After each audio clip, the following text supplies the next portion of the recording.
Sans opéra, sans musée, sans livre, sans rien, on ne serait que finalement des machines.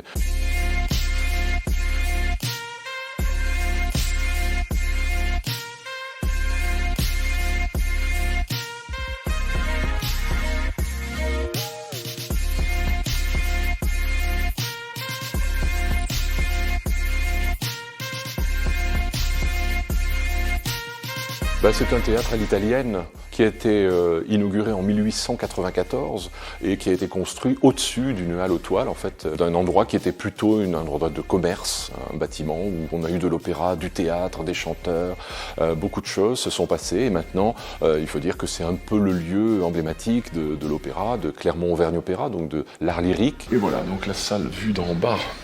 Je me souviens la première fois que je suis rentré dans cet opéra, je devais avoir 5-6 ans.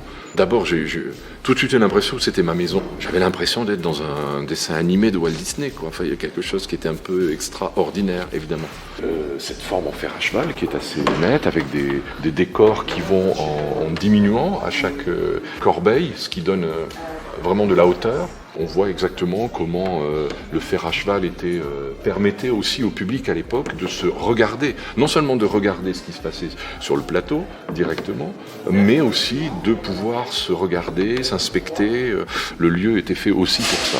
Alors on retrouve évidemment là des symboles de la musique avec la lyre. On a l'habitude du noir à Clermont, on a l'habitude de la pierre de Volvic et on se dit oh là là, les Auvergnats sont austères, mais pas du tout. À l'intérieur, ils sont colorés, très vivants, très joyeux. Donc en tout cas, l'opéra le montre ici.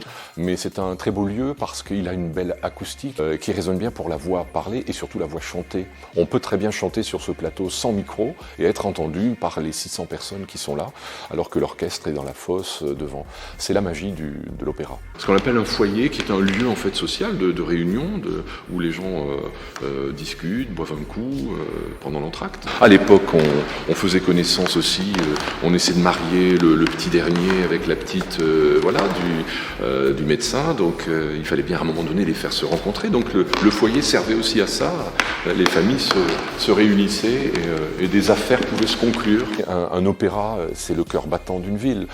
D'abord parce que l'opéra a été inventé il y a plus de 400 ans et que dans chaque ville, quasiment en France depuis Louis XIV, on a construit des opéras justement pour que les gens se réunissent. C'est être ensemble, c'est aussi un ciment au niveau de la société.